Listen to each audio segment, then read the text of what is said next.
What's up?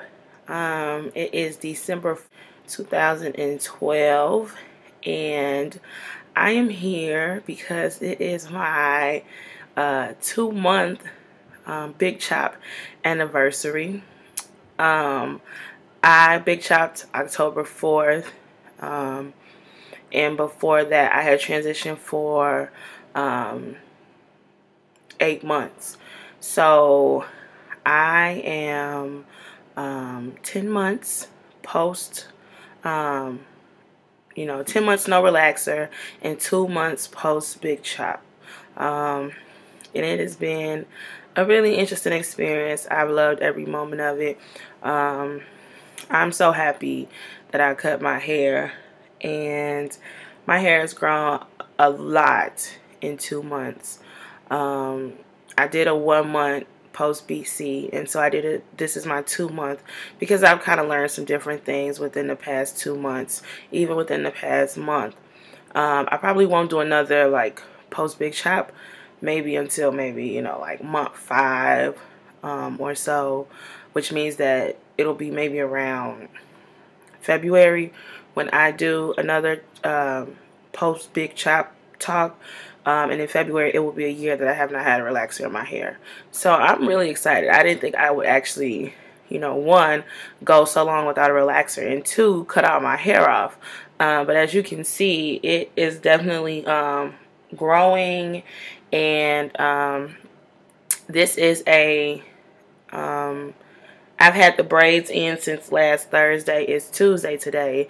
I've had them in since last Thursday, and I did the coils Thursday night. So this is almost a week-old hairdo, and I'm still going to rock it.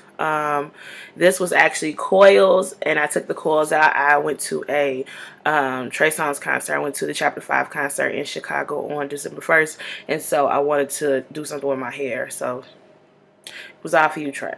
But besides that, some things that I've learned within the past 2 months. So when you're watching all these videos on YouTube and you're on forums and you're learning about what works for other people's hair, remember, those are other people's hair.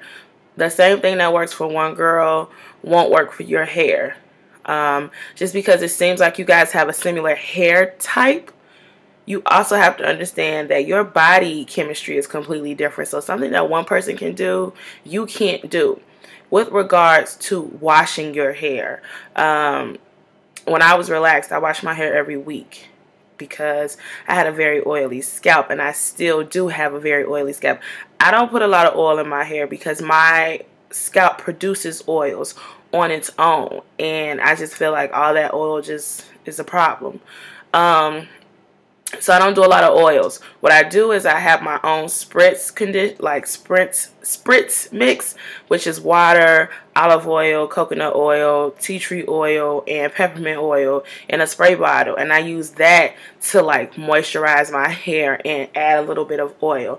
But one thing that I've noticed and that I've carried with me from being relaxed to being natural is my scalp is so itchy. It is ridiculous, to the point like I will sit and just scratch my head all day, and I have to catch myself because I find that, of course, I'm making my head sore. I'm scratching sores in my head. I'll scratch and not pay attention and look under my nails, and there'll be blood under my nails because I've just been scratching so hard. So I can't go 2 weeks without having water on my hair. Like, I would probably have patches in my head if I did that. So what I do is I try not to shampoo, but I will co-wash once a week. And I will wash my hair maybe twice a month with an actual shampoo, because my scalp is just very, very itchy. And it's not that it's dry, because remember, I just said I have a very oily scalp. My head just itches, and it itched a lot when I had a relaxer. So I didn't assume that just because I cut my hair there was going to be a difference. No.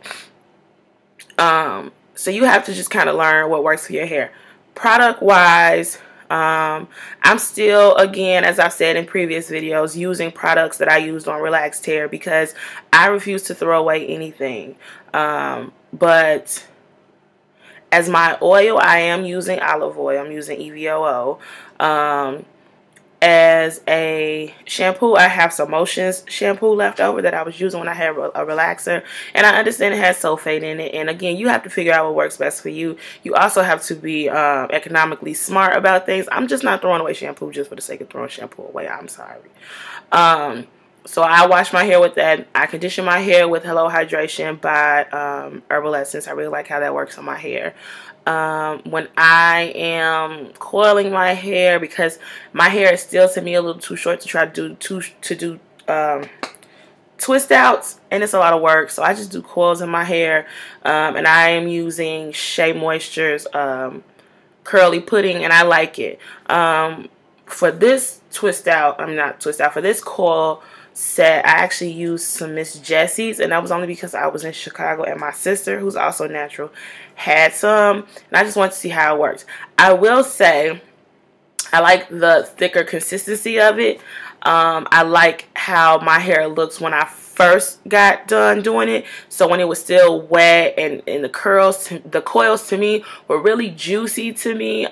They just shine. But then after my hair dried and it shrunk, it gave me the same results as Shea Moisture. So I'm not paying like $24 for, no, I'm not. So I like the initial, but once it's dry, it does the same thing. So it doesn't really matter to me.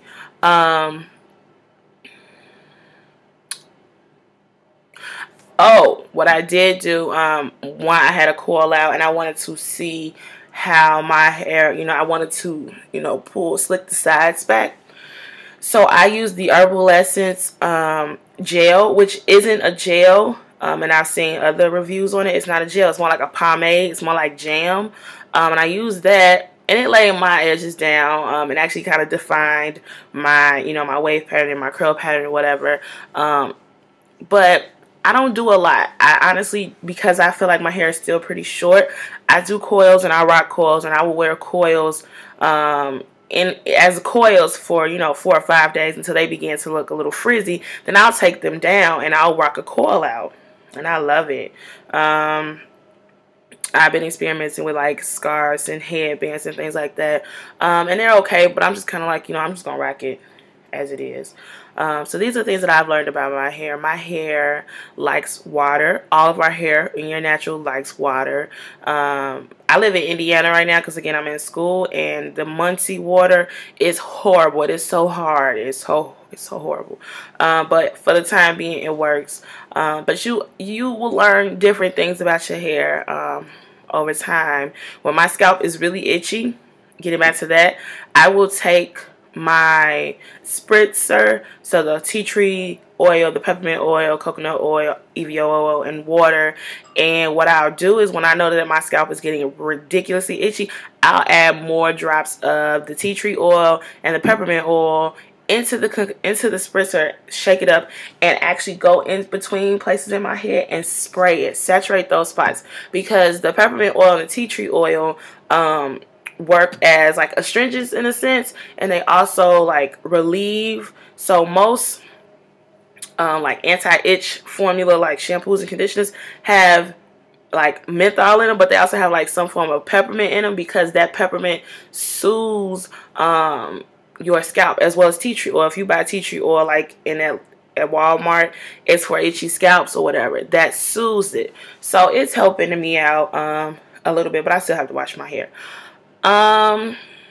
Again, I am super happy with my hair. You just gotta rock this stuff, because like I said before, it takes a strong girl to cut her hair off and just deal with it. And I'm so proud of myself, because I was all about hair at one point. So I will put pictures up at the end of the video to show what my hair looked like when I first cut it, up until when I first got my braids put in. I had a fro. Like, I have a legit fro. My hair has grown a lot. When I went to my beautician who cut my hair for her to put these braids in, she was like, oh my God, how long has it been? I was like, well, in a week it'll be 2 months. She was like, your hair is growing really, really fast. So I will put pictures up of my little fro hawky one half of a fro hawk. I'll put pictures up when I first put my coils in. I'll put pictures up of what my coils look like a couple days later, coil outs. When my hair is just kind of doing whatever it wants to do, I'll put pictures up so you can see the progression of my hair. And I will continue to make these videos. So again, this is 2 months since I've chopped my hair off. Greatest thing ever. And this is 10 months of no relaxer. So my journey has just begun. And if you're in the process of starting your journey, hey, you know what? Just be positive. Love your hair. Love yourself. Take care of your hair. Take care of yourself. And people will come up to you and tell you how great your hair looks. There's something about a woman who cuts her hair and who can exude confidence when she does it. You'll get more attention from people after you cut your hair than when you didn't, when you had a relaxer, because when you had a relaxer, you kind of blended in. Now that you cut your hair, you stand out. And regardless of whether or not guys like you when you cut your hair, who cares? Guys that I know, who I would have thought did not like short hair, love it. And I'm just like, it's not really so much the hair, it's the girl who's rocking the hair. So again, if you're just embarking on this journey, or you're thinking about embarking on this journey, you should do it. It's definitely a great thing. But again, be educated, watch videos, read forums, you know, do everything, but also understand that your hair is your hair. The things that make you different also make your hair different from the next girl. So you can take in what people say, but until you actually do it and do trial and error, you will not really know what your hair is capable of. So see you guys later.